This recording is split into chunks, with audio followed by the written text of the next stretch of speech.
Hello and welcome to Unabashedly Resolute. I'm Wes Mullins and I'm sitting here in the gorgeous state, the great state of Kentucky, overlooking some beautiful green fields and some green trees that are starting to turn into the prismal colors of autumn. It's a great day. I'd like to introduce you to the Unabashedly Resolute podcast. This is going to be a unique podcast as we're going to fuse many things. It's going to be a holistic podcast and a holistic approach to life.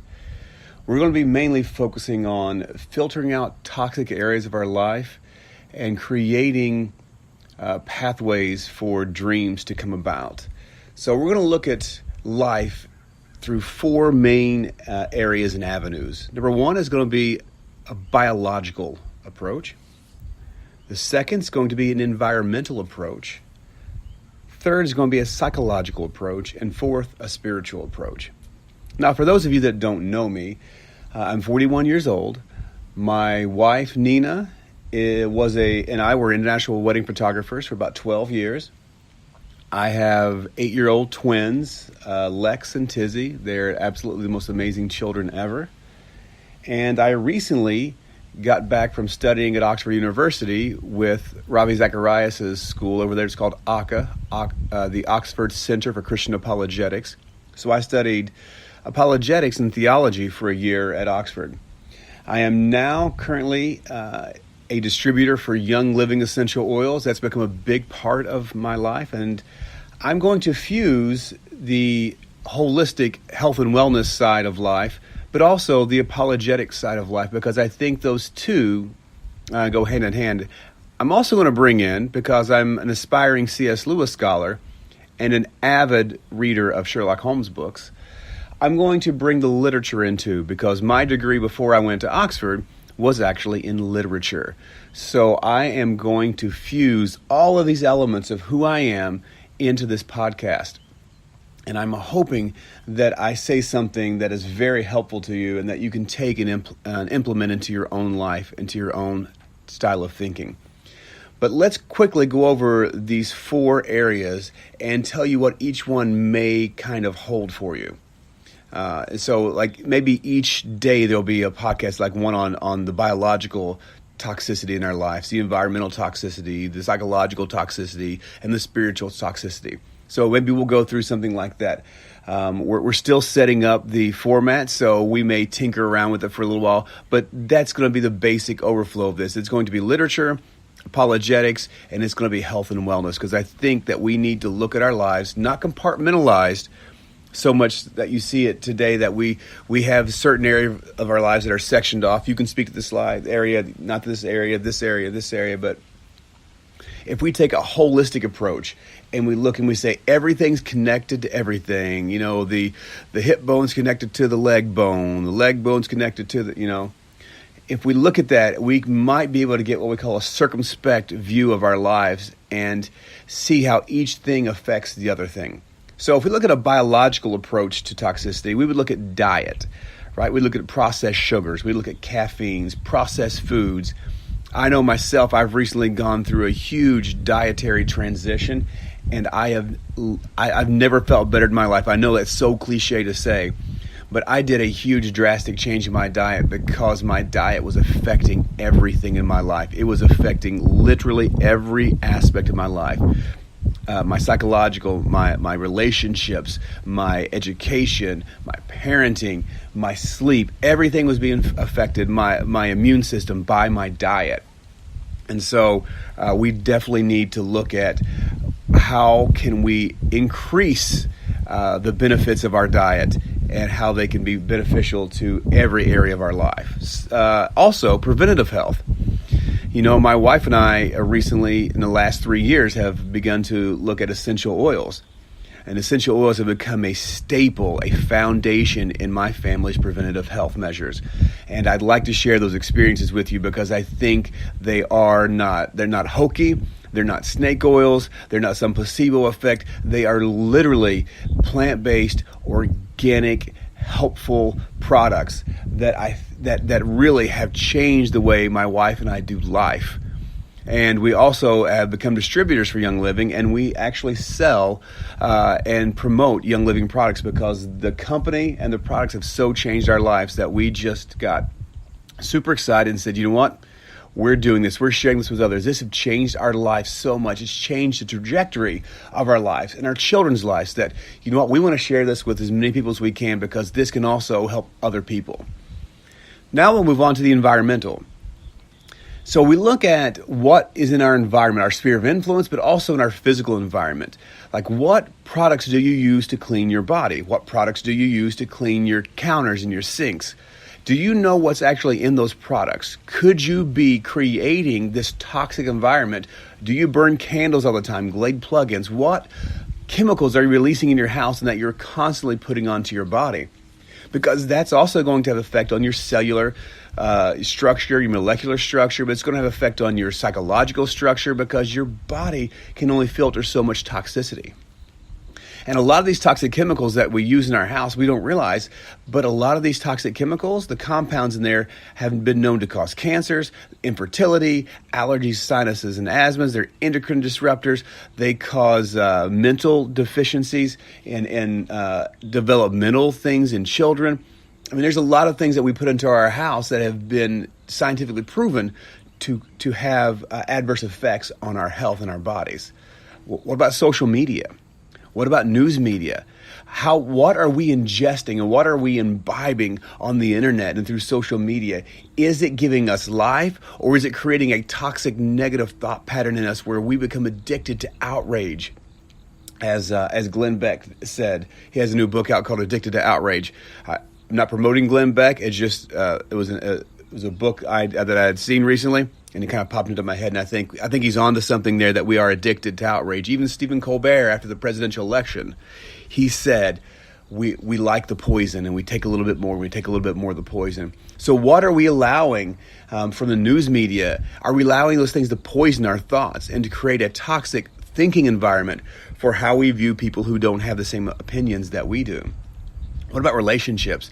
Are there any relationships that are in your life that are toxic, that are just bad, that don't bring you life?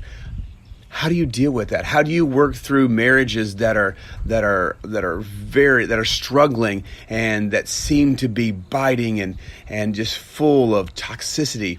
Or relationships with your family or your friends or your coworkers? How do we navigate that? We're going to talk about things like that. Psychological. What do you think about thinking? You know, are you just this emotional person and you think that your emotion is truth? Or do you think truth is truth? What's emotion versus reason? Do you have a logical foundation? Do you know how to dissect things? Do you know how to look for logical fallacies? Do you know how to do apologetic research and work? Do you know how to do proper research? Do you know what sites on the internet are fallacious and what sites are satirical? Do you know how to do actual good research? We're going to talk about that. Psychologically, do you meditate? What about your mental wellness? Do you know how to stop stress in your life? Do you know mentally how to bring yourself back from the brink? Do you have things in place in your life, these disciplines in place in your life that you know how to meditate?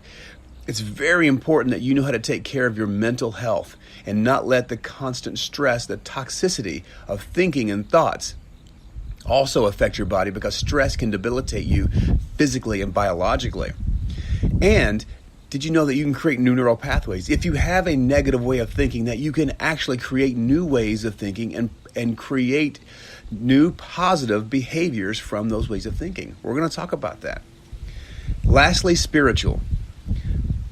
Are there things in your life that you've always wanted to do, dreams and passions that have been so deep and set in you that you've forgotten over the course of your life?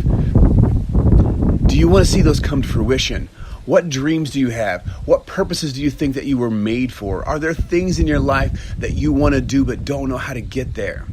We're going to talk about how to make your dreams and visions and your passions become reality. What about spiritual disciplines?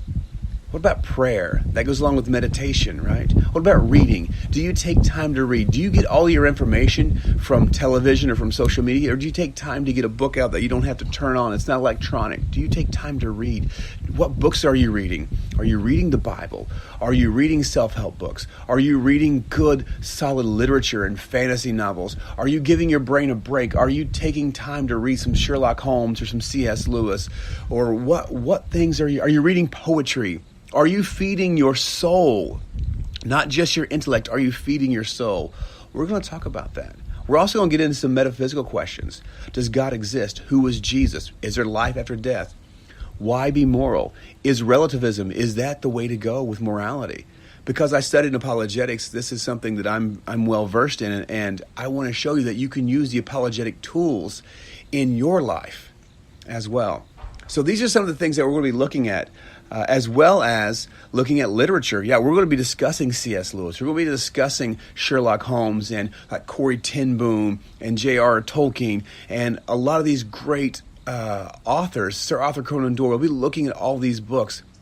We'll be looking at 17th century medieval poetry, because there's something there that I think we may have lost as a culture. There's something that needs to be brought into the 21st century from even medieval scholars. And some of the stuff is fascinating, the way their minds could think and could dissect things that I think we may have lost in the 21st century in the rapid pace of knowledge and information. You know, Jen Paulette, the guy Penn and Teller, yes. He actually said that, you know, before the 21st century, we suffered from a lack of information and a lack of nutrition. In the 21st century, we suffer from too much information, and we suffer from too much food, an overabundance of food. And I think that's correct. And we need to take time to take a step back and see, what are we missing spiritually in our lives? What is our soul missing? We need to feed our intellect, but we also need to feed that part of our soul, our heart, that emotional core of us, and what that houses our intellect and our spirit. Just feed that. We need to get into that. So these are some of the things that we're going to be doing on Unabashedly Resolute Podcast. And the format is still up in the air, but we're going to do each of these things every day. Talk about oils one day and how they can help support your immune systems, or how they can help support your mental exercises and support your mental systems, your intellectual systems. We're going to talk about how you can read C.S. Lewis, or how you can read the Bible, or how can you read Tolkien, or you can even watch these fantasies and fictions, how they feed your soul. We're going to be getting into all kinds of things like this over the next little bit, and however long this podcast lasts. So I want to thank you today for stopping by and giving me a listen. And I hope to see you come back, and we're going to get into some really good things here. Feel free to follow me. Oh, one other last thing here is that I am actually trying to go back to Oxford. And so part of this podcast will be my journey to try to get into Magdalen College, where C.S. Lewis studied. I'm an aspiring C.S. Lewis scholar. So I want to study Lewis in literature at Magdalen. So we're going to be talking about that as well. So you can follow me at amongthespires.com and follow that journey. Or you can follow my wife and I in our Essential Oils Young Living journey on magicisessential.com. There are many ways to follow us and to figure out what's going on. I'm also on Instagram at Unabashedly Resolute, and my wife is on Instagram at Magic is Essential. Thank you again so much for stopping by, and I hope you enjoyed it, and look forward to you listening to us again. Thanks so much, guys. Bye.